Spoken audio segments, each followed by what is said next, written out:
They burned my farm while I was gone. They thought I'd never come back. But they forgot one thing. I know exactly where the law ends and where my land begins. I used to think that the smell of fresh earth in the morning could fix just about anything. That simple, sacred moment, collecting warm eggs from beneath my hens, wiping dew off the tomato vines, hearing the soft bleats of my goats in the distance was where peace lived. My 6-acre patch just outside Pine Creek had been more than a farm. It was my legacy, my joy, my sanctuary. It was land my grandfather left to me when he passed.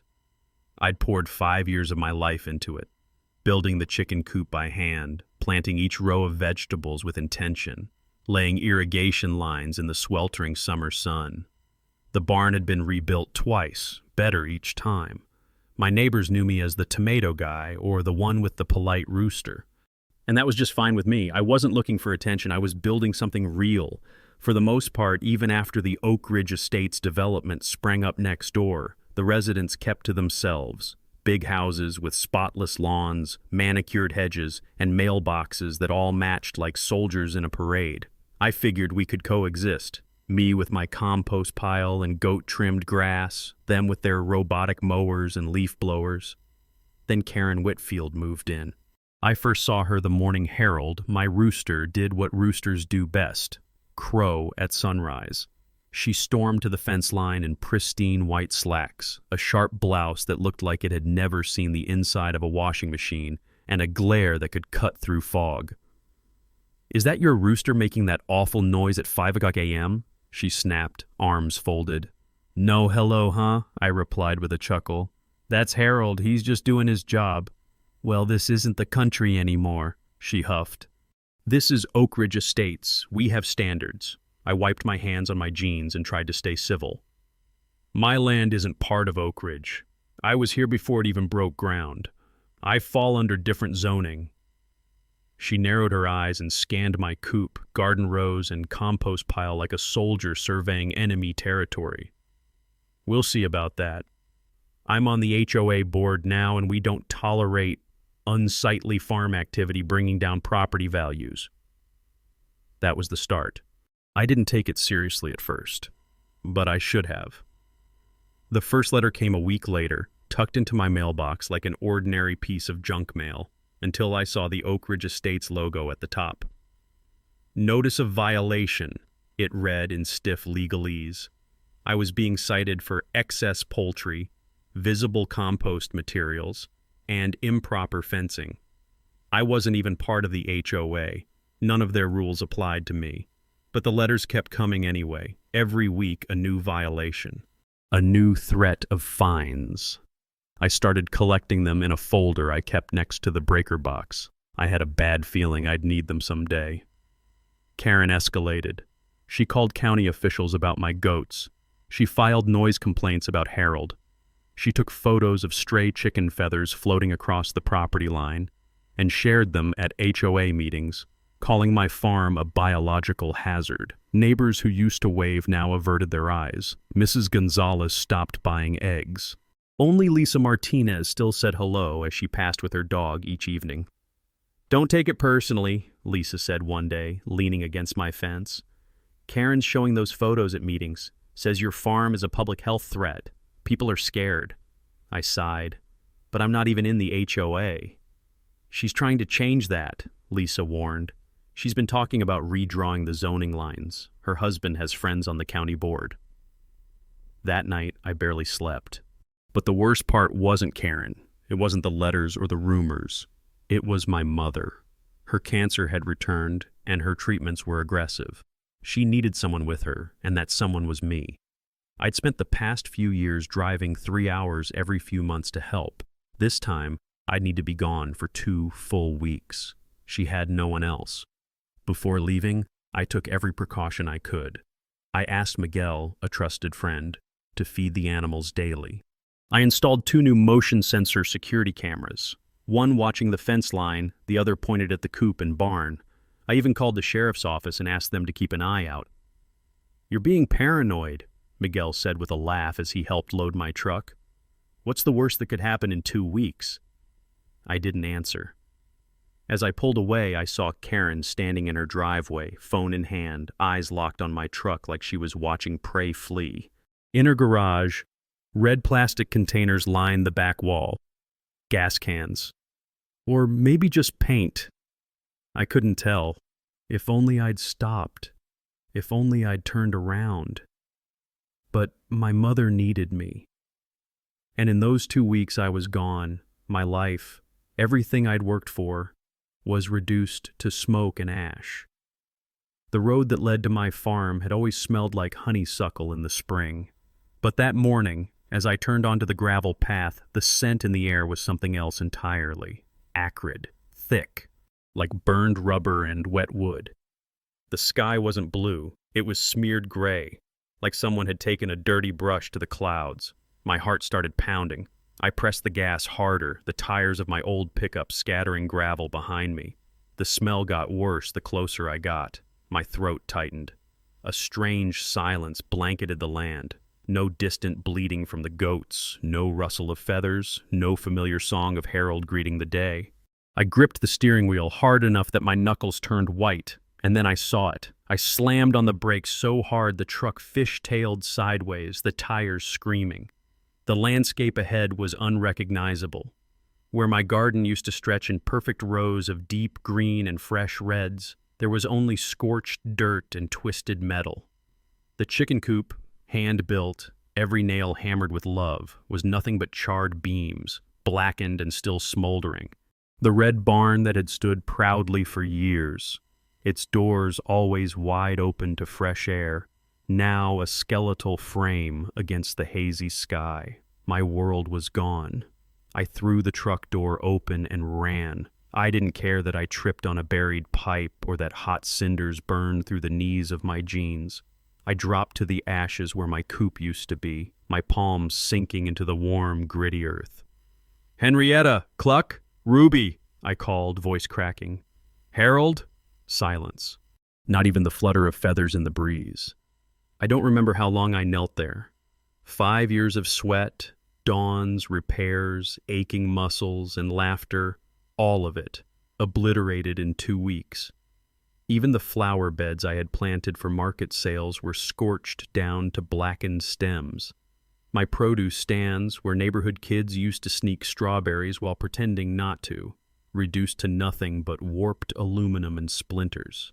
The only thing untouched was the farmhouse itself. It stood at the edge of the property like a ghost, surrounded by destruction. But what good was a house when the heart of it had been gutted? Then came the sound I'll never forget, tires crunching gravel behind me. I turned to see a spotless white SUV roll slowly into my driveway, like it was arriving at a real estate showing rather than the scene of a fire. Karen stepped out, not with alarm, not with shame, with a smile. She wore her signature crisp blouse and white pants, not a speck of ash on her, not a hint of smoke in her golden hair. Beside her was a man I'd never seen before, balding, dressed in an expensive navy suit, carrying a leather folder under his arm, like it was a badge of authority. Karen looked around, hands on hips, then turned to me with mock sympathy. "Looks like the farm problem has been taken care of," she said casually. I stood up, ash clinging to my hands and jeans, heart pounding in disbelief. "What the hell do you mean taken care of?" I asked, my voice shaking with fury. The suited man stepped forward. "Gerald Thompson," he said flatly without offering a handshake. "President of Oak Ridge Estates Homeowners Association." He opened his folder like he was reading off a menu. "While you were away, the HOA convened an emergency session regarding your property's ongoing violations and their impact on community standards." "Violations?" I choked. "This isn't your jurisdiction. My land isn't even in your HOA," Karen cut in, waving dismissively. "That's outdated. The county approved rezoning last month. Your land now falls within Oak Ridge Estates." I froze. Rezoning? I had received no such notice. "You rezoned it while I was gone, without telling me?" "We sent 3 notices last week," Gerald said. "You failed to respond." "I was caring for my dying mother," I shouted. "Not our problem," Karen said with a shrug. I looked around, at the blackened remains of my animal shelter, at the warped remnants of my compost bins, at the missing garden fences, and everything inside me cracked wide open. "You burned my farm," I whispered. "You killed animals. You destroyed food, my work, my land." "We hired a contractor," Gerald said coldly, "to remove non-compliant structures.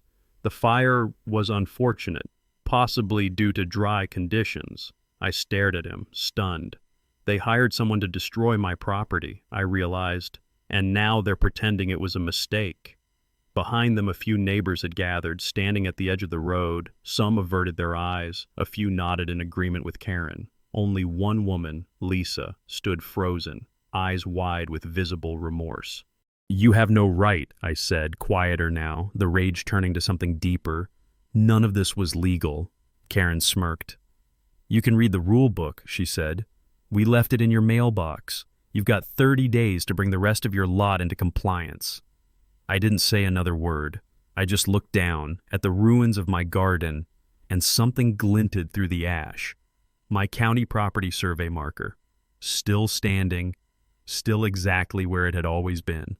And suddenly a tiny ember lit inside me, not of fire but of resistance. "You've made a huge mistake," I said, lifting my head. Karen rolled her eyes. "What are you going to do, sick your chickens on us?" But she didn't see what I saw. Not yet. And as they turned to leave, I kept my eyes on that little metal marker, still gleaming through the soot. If they thought I would crumble, they'd soon learn. I was about to come back stronger than ever. The smoke clung to my clothes for days. It lived in the seams of the curtains, the folds of my bed sheets, the cushions of the old armchair where I used to sit reading seed catalogs at night. No matter how many times I washed, scrubbed, or opened windows, it was there, an invisible reminder that my world had been set on fire and no one had come to stop it. I hadn't slept. Not really. My eyes were raw from staring at zoning maps and legal codes by the glow of my desk lamp. Coffee had become less a drink and more a bloodstream replacement. For 3 straight days, I sat at my kitchen table surrounded by piles of documents, some singed at the edges, some pristine, some newly printed from online county archives. They couldn't have rezoned my land without notification. It was impossible. But Karen said they had. Gerald claimed they had legal grounds. And part of me, the exhausted part, almost believed them, until page 43. Tucked between Planning Commission forms and GIS overlays, I found it, the key to everything. A reference to natural boundaries, specifically the designation of Willow Creek as a fixed zoning divider. And then, in fine print, confirmation. Everything east of that creek remained outside Oak Ridge Estate's jurisdiction. I didn't just gasp, I shouted. I tore through my garage, heart pounding, dust flying as I yanked open the old tube where I'd stored my grandfather's original property survey. It had yellowed with age, but every measurement, every boundary line was crisp. There it was, clear as sunlight, the creek forming a curved eastern wall around most of my land. My coop, my garden, my barn, all sat beyond the HOA's legal reach. They had burned down property that was never theirs to touch. With shaking hands, I grabbed my phone and scrolled through the hundreds of pictures I'd taken over the years. Every structure destroyed, every single one was east of that creek. I felt adrenaline surge through my system, electrifying my exhaustion. I called the county recorder's office the moment they opened. "Hi, yes, I need confirmation of the Willow Creek zoning boundaries," I said, barely hiding the urgency in my voice. "Oh, that rezoning?" said Maggie, the woman on the other end, her voice polite and clear. "Yes, the eastern boundary was protected by the natural water line. That section was explicitly excluded. Can you email me the official maps, the new ones?" "Absolutely. Give me 2 minutes." It took less than 1. My printer came to life, spitting out the truth, page after page of undeniable, government-issued proof. I didn't waste time. Still wearing the same wrinkled t-shirt from the night before, I bundled the documents under my arm and headed straight to the county sheriff's office. The deputy at the front desk raised his eyebrows as I unfolded the survey maps across his counter. "Ma'am, this is serious," he muttered, calling over a second officer. They took copies of everything. My statement, my evidence, my timeline. By the time I left, I had a case number and a promise of investigation. But I wasn't done. Not by a long shot, because I knew exactly when the next Oak Ridge HOA meeting was, and this time I wouldn't be sitting on the outside looking in. That evening, I stood in front of my mirror wearing clean jeans, a pressed button-up, and boots I'd polished until the leather shone. I combed my hair back and rehearsed the lines in my head. Not a speech, not revenge, but truth. When I arrived at the Oak Ridge Estates Community Center, every chair was filled. About 30 residents sat in neat rows facing the long table at the front, where Karen and Gerald presided like smug judges over a courtroom they thought they controlled. Karen was mid-sentence, ranting about someone's mailbox color, when her gaze landed on me. Her mouth stopped moving. "This is a private meeting," she said sharply. "Actually," I said, walking slowly to the front row, "as a property owner affected by HOA action, I have every right to attend." Gerald cleared his throat. "We allow non-members to speak during designated times." "What I have to say," I replied, my voice calm and unwavering. "Can't wait." I turned to face the room. "I'm here because Oak Ridge Estates burned down my farm." The silence was immediate. Even the hum of the HVAC system seemed to fade. "That's not true," Karen barked. "Your property was rezoned. It fell under our jurisdiction." "Partially," I replied, already unfolding the county documents, "but not entirely." I spread the official maps out on the front row's empty chair. I pointed to the creek line. This boundary, Willow Creek, was never included in the rezoning. That means every structure you authorized to be removed, my barn, my coop, my garden, all of it was on land you never had legal access to. Murmurs rippled through the crowd. A man in a blue polo stood and leaned in to look at the documents. Gerald went pale. "We used the zoning maps provided to us." "Not these," I cut him off. "You used this." I held up a hand-drawn map. It bore Karen's signature. It was not official, and it was wrong. Lisa Martinez stood abruptly from the third row. "Gerald, did you even verify that map before you approved it?" she asked. Karen jumped in, jewelry clinking as she stood. "That farm was a disaster. Chickens crowing at all hours, compost piles, feathers in the wind. It brought down our property values." "Property values," I said, "don't override the law." I took a slow breath, then dropped the final card. "This morning, I filed a police report for illegal destruction of private property, criminal trespass, and animal cruelty." "You can't prove we did anything," Karen shouted. I pulled out my phone, tapped play. The video began, a truck labeled Oak Ridge Estates HOA, pulling up to my driveway. 3 men in branded polos stepped out. The timestamp confirmed the date, 3 days after I'd left town. "This is only the beginning," I said, "and I've already spoken with the press. They're very interested in what your HOA considers community improvement." The room erupted. Residents started shouting, not at me, but at the board. Some were furious, others demanded explanations. Gerald stared at the floor. Karen's eyes darted from face to face like she was searching for an escape route. Lisa stepped forward. "I move to suspend all board members involved in this incident pending investigation." "Seconded," the man in blue polo called out. Karen's voice cracked. "You can't do this." "Too late," I said, pocketing my phone. "My attorney will contact yours tomorrow. She specializes in HOA overreach cases. She hasn't lost one in 6 years." As I gathered my documents, the meeting dissolved into chaos.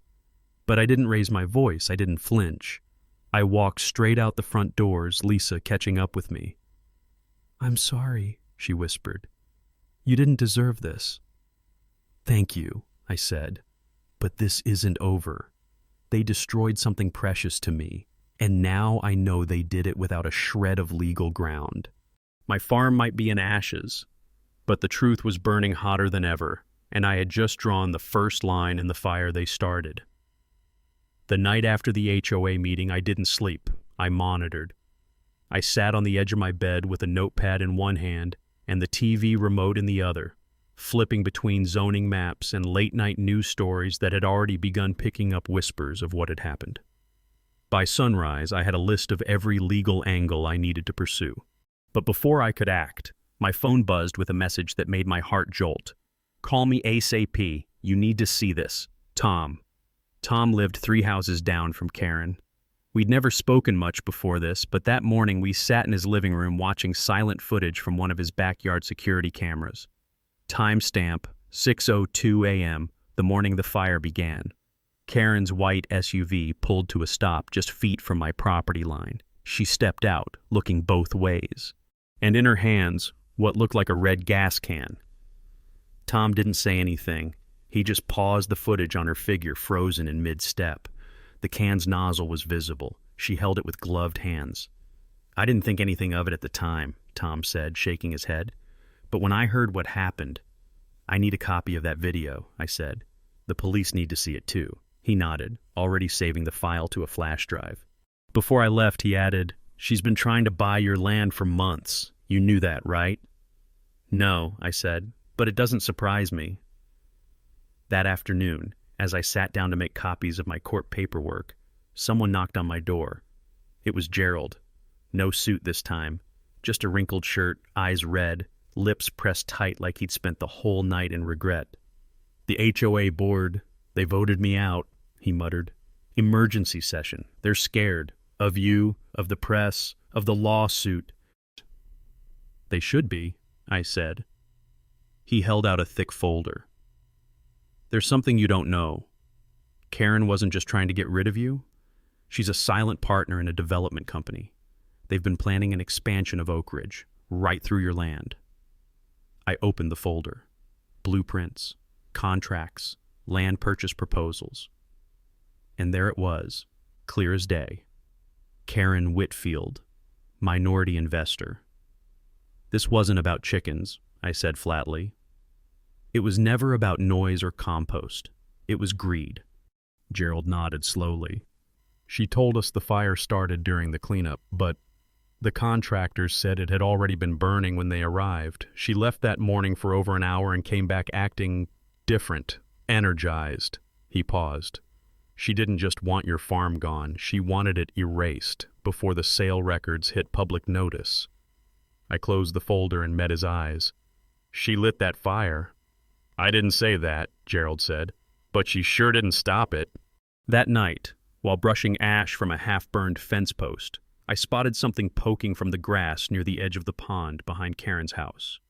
With gloves and a flashlight, I walked quietly through the reeds. There, half buried, were 2 empty gas cans. I froze, didn't touch them, snapped photos, called the investigator my lawyer had hired, Mike. "This is big," Mike said after examining the scene. "We'll bring in the sheriff. Let's do this right." By noon the next day, police had a search warrant. From my porch, I watched as uniformed officers swarmed Karen's house, carrying out boxes of documents, a laptop, a half-used gas can, a pair of singed gloves, and a camera memory card. Karen stood on her porch screaming at them. "She's framing me! That farm was a health hazard. You're all going to regret this." But it was too late. That afternoon, Lisa stopped by with homemade stew in hand. "You've got the whole neighborhood behind you now," she said softly. "Well, except Karen, and maybe her yoga group." I chuckled, for the first time in weeks. "That's good to hear." "The HOA's finished," Lisa added. "Most of the board's already resigned. We're starting over, with actual respect this time." But the biggest surprise came the next morning. I was sipping coffee on the porch when I saw flashing lights and cruisers roll to a stop in front of Karen's home. This time, they weren't searching. They were arresting. She was led out in handcuffs, still shouting about property values and neighborhood standards as the local news filmed her collapse in real time. But the real headline hadn't dropped yet. That was coming, because I had remembered something. A small weatherproof camera tucked behind a gutter above my back fence, the one I'd installed a year ago and completely forgotten about. The fire hadn't destroyed it. And when I retrieved the SD card and loaded the footage onto my laptop, there she was. Karen. Gloves on. 2 red gas cans, pouring fuel around the coop, across the compost pile, and along the eastern edge of the garden. She struck a match. The flames flared bigger than she expected. She jumped, ran, disappeared. 20 minutes later, the contractors arrived, saw the blaze, and left. They hadn't started it. They just didn't care enough to stop it. I called Janet, my cousin and lawyer. "I have the truth," I said. "On video." She didn't miss a beat. "Then it's time we make it count." The courthouse felt colder than it should have. The kind of cold that clings to stone walls and settles in your bones, even under the sun. I sat at the plaintiff's table, hands folded over legal pads and court filings. Across from me sat Karen Whitfield, face pale, eyes darting around like a cornered animal. She wore black that day, maybe hoping it would signal restraint, maybe just mourning the empire she had burned down with her own hands. The bailiff called the room to order. My cousin Janet leaned close and whispered, "Stay calm. The footage speaks louder than you ever could." And she was right. We began with evidence. Aerial photos of my property before the fire, vibrant rows of vegetables, chickens sunning themselves, goats grazing peacefully. Then the images of after, scorched earth, collapsed beams, a landscape of ash. The courtroom was silent as Janet narrated. This was not a simple zoning dispute. This was targeted destruction. We played the video from my hidden fence line camera. Karen, clearly visible, clearly deliberate, pouring gasoline across my farm. She paused only to adjust her grip. Then the match, the flame, the explosion of smoke. Gasps broke out from the gallery. Even the judge leaned forward. Karen's lawyer stammered objections, blaming distorted context, accusing us of inflammatory editing. The judge overruled them. Then came the texts. Janet presented phone records recovered from Karen's devices, messages to Gerald before the fire. "I'll take care of the farm problem before the contractors arrive. Once it's gone, there'll be nothing left to fight over." She hadn't just acted alone. She had premeditated everything. When the prosecution rested, it was Karen's turn. Her defense leaned on the oldest play in the book: deny, deflect, dramatize. "My only concern," she said on the witness stand, voice wavering, "was the health of the neighborhood. That farm was a menace. Chickens crowing at dawn, compost stinking up the air, property values were tanking." "And your response," the judge interrupted, "was to douse the land in gasoline and light it on fire?" Karen faltered. I never meant..." But the courtroom wasn't buying it. When the jury received the case, it took them less than 2 hours. Guilty, on all counts: arson, destruction of private property, criminal trespass, animal cruelty. Her sentencing would come later, but as the verdict was read aloud, she collapsed into her chair, head in her hands, mascara bleeding down her cheeks. And that wasn't the end. My civil lawsuit against the HOA moved forward swiftly. With Karen convicted, they had no leg to stand on. Their emergency vote, their fake maps, their phony fines, it all crumbled under scrutiny. Gerald didn't even show up in court. The remaining board members settled immediately. Janet looked across the table at them as we signed the documents. "We're not just talking compensation," she said firmly. "We want assurances, ironclad, legal, that this land will never fall under HOA control. Not now, not ever." They agreed, and they paid. The total settlement? Enough to rebuild everything, twice. But I didn't take their money to grow rich. I took it to reclaim what they tried to erase. As I stepped out of the courtroom that day, I was greeted not by silence, but applause. Neighbors, reporters, farmers, even a few former HOA members stood outside with signs and warm smiles. "You did it," one woman whispered, holding a mason jar of soil from her garden. "You proved that justice still means something." I didn't say much. I just held her hand for a moment and nodded. The ashes of my farm had become the fuel for something bigger, something no HOA, no scheming neighbor, no fire could ever touch. The land still looked dead when I walked it that first morning after court. Charcoal-colored soil, blackened wooden beams sticking up like snapped ribs. A place that once smelled like basil, fresh earth, and early morning dew now reeked faintly of old smoke and scorched memories. And yet, there was something alive here too. Something just under the surface, waiting. I began with the chicken coop. It was the heart of the farm. Harold's old roost, Ruby's nesting spot. It was more than a shelter. It had been a home. I used stronger beams this time, fire-resistant panels, reinforced netting. My cousin Janet helped me hammer the first post into the ground. We didn't speak much, just worked side by side like people who had nothing left to prove. Then came the community. They arrived slowly at first. Lisa Martinez brought over flower seedlings from her backyard. "These used to grow in front of your old barn," she said, her voice soft. "I thought maybe you'd want them again." Then came a contractor from across town, someone I'd never met, offering to help rebuild my greenhouse, no charge. "Your story reminded me of my dad's farm," he said. "It deserved better. So do you." The man in the blue polo, one of the few HOA members who had stood up for me, showed up on a Saturday with his teenage daughter and 2 shovels. "She wants to learn about planting tomatoes," he said with a shrug. I figured this was the place to start. Even a group from the local farmers market pitched in. They brought compost, starter trays, seedlings, and tools, everything I'd lost. They helped replant, retilled soil, and offered vendor space the moment I was ready. Lisa came by almost daily, her kids running through the rows of young greens, laughing. She knelt in the dirt without hesitation, even in a business skirt, helping transplant marigolds between tomato plants. "We're changing the HOA," she told me one afternoon, brushing soil from her hands. "The board voted me in as president. It's going to be about community now. Less control, more care." There were awkward moments, too. Neighbors who had once ignored me now stood sheepishly at the edge of the property line, holding coffee or baked goods as peace offerings. "I didn't know what she was doing," one said quietly. "I'm sorry, I should have asked more questions." I didn't hold grudges. I'd seen enough bitterness to last a lifetime, so I smiled, offered them a spade, and said, "Plenty of ground to cover if you're up for it."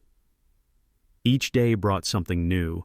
A row of corn rising, the soft buzz of bees around new lavender, the return of birdsong at dawn. My new coop housed a fresh flock of heritage chickens, and they quickly grew comfortable in their rebuilt home, scratching and cooing like they'd always belonged. The rebuilt barn stood taller than the last. The greenhouse gleamed, the land breathed again. 6 months after the fire, I hosted an open house. I didn't expect much. Just a few friends, maybe Lisa and her kids, but by 10 a.m., my driveway was full. Cars lined the gravel road. Half the neighborhood came, not out of guilt, but curiosity, respect, even affection.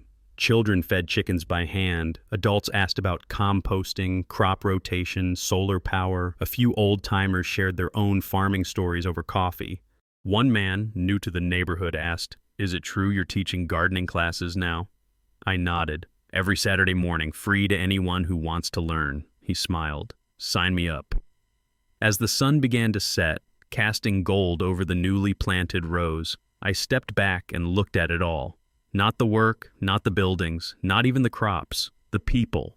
They had come back, not because they were required to, but because they chose to. Because when a community forgets its roots, it can still be reminded how to grow again. And somewhere in the center of it all, beneath the ash and new grass, my grandfather's legacy stirred back to life. I thought it was over. Karen had been arrested, convicted, and sentenced. The HOA was reformed, the farm rebuilt, the community healing. For the first time in months, I was sleeping through the night, waking up to birds instead of sirens. But something still didn't sit right with me. Not just the fire, not just the lies. It was the way Gerald had looked at me that day he handed over that folder, the way he said, "There's something you don't know." There had been something about the timing of the fire, something too perfect, too coordinated. And then there was that last thing he'd said before walking away. She disappeared for an hour, Came back looking excited. The fire started 30 minutes later. It stuck with me. One morning, I woke before dawn and decided to walk the property line one more time. The fence was still half mended, and my boots sank into soft spring soil as I passed the creek. That's when I remembered it. The old weatherproof security camera I'd installed on the back fence 2 years ago, after a break-in scare. I had never removed it, never checked it since the fire. It was still there. The casing was dusty but intact. I took it down, hands trembling with a feeling I couldn't quite name, some mix of dread and resolve. Back inside, I connected it to my laptop. What I saw made me stop breathing. The footage began with a silent, grainy image of Karen's SUV pulling onto my back easement road the morning of the fire, well before the HOA contractors arrived. She stepped out alone, moving fast, carrying 2 gas cans. She poured gasoline in a deliberate pattern around the chicken coop, across the garden fence, along the perimeter of the compost pile. She wore gloves. She moved like someone rehearsing a plan. Then, she struck a match. There was a hesitation, a flicker of fear on her face as the flames roared up quicker than she expected. She stumbled back, stared for a long moment, then ran to her car and drove off. 20 minutes later, a landscaping truck rolled up, branded with the HOA logo. The men got out, saw the fire, exchanged glances, and left. I stared at the screen for a long time, not in shock anymore. In certainty.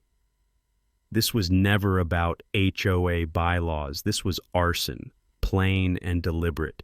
And it was done not out of anger or even spite. It was done for profit.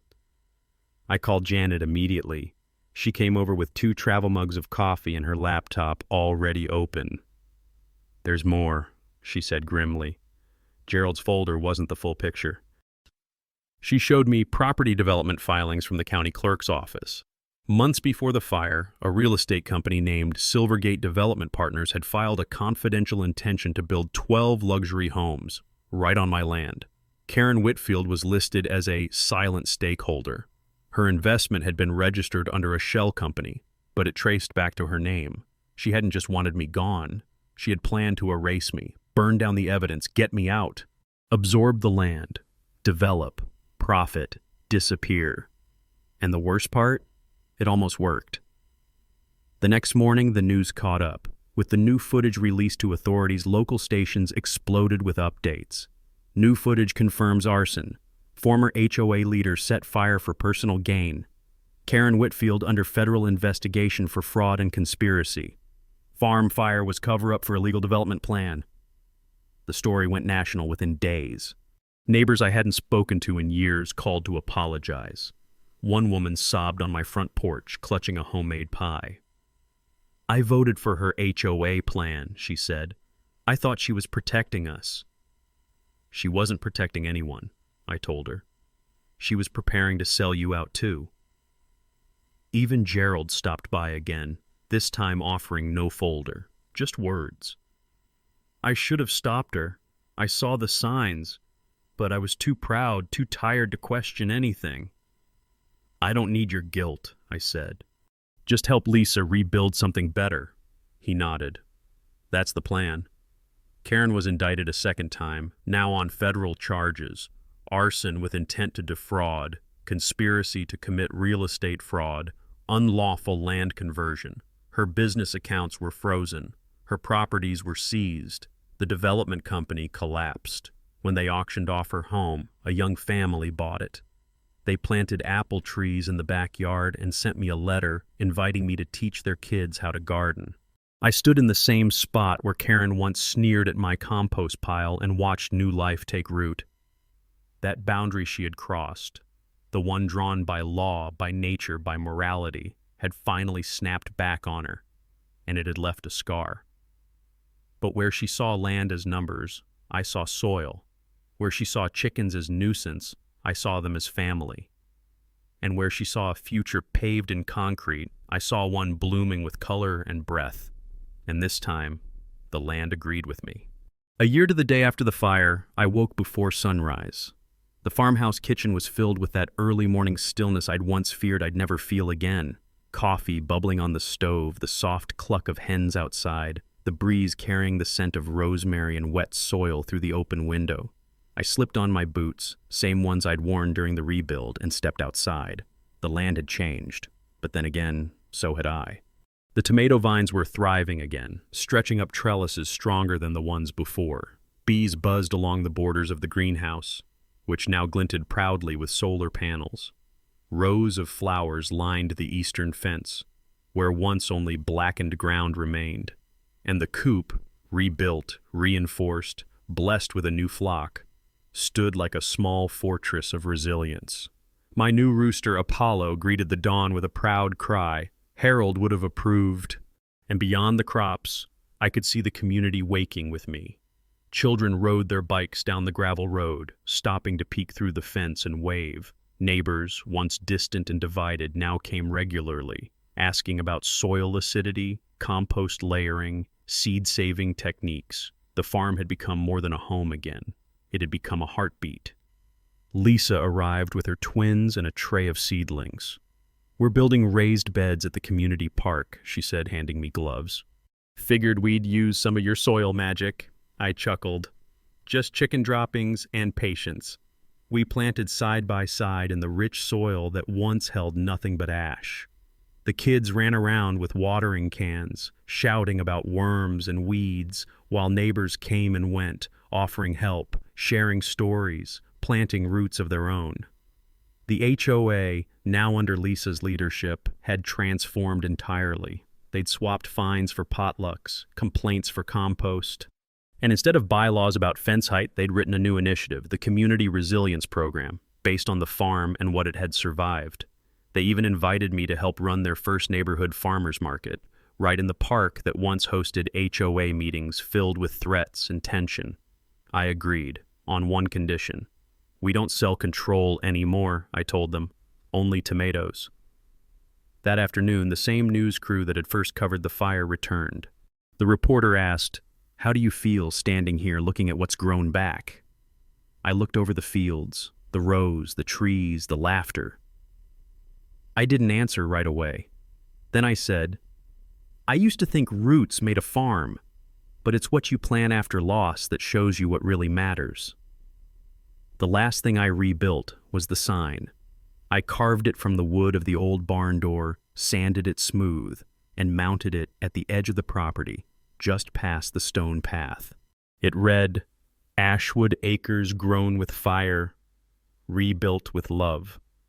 That evening, as the sun melted into the horizon and the chickens settled in, I sat on the new bench under the apple tree. A soft breeze carried the scent of lavender and warm earth. I watched the sky burn orange, not from smoke, but from promise. The same ground that once betrayed me had become a garden again, not because it was easy, not because justice was fast, but because I refused to let fire have the last word. And now every row I plant, every chicken I raise, every child who learns how to grow something from nothing, they carry this truth with them. What's planted in hope can't be destroyed by hate. And sometimes, the strongest harvest grows from ashes. They tried to burn my farm, tried to erase my legacy with gasoline and paperwork, tried to bury my roots under ashes and lies. But here's the thing about roots. When they run deep enough, they survive anything. This wasn't just a story about one HOA gone rogue. It was about what happens when people forget that land isn't just real estate. It's history, it's family, it's the soil beneath our memories. Karen thought fire could silence what she didn't like. She thought titles, bylaws, and quiet threats could erase who I was. But she didn't count on one truth. You can't evict someone from the place they've poured their soul into. You can't legislate away love. You can't find someone out of purpose. And you sure as hell can't rezone resilience. So if you take anything from my story, let it be this. Don't underestimate what people will protect when it matters. Don't let power scare you out of your own land. And don't ever stop planting, especially when the world wants you to quit. because one day something beautiful will grow right out of the ashes they left behind, and that they'll never be able to bulldoze.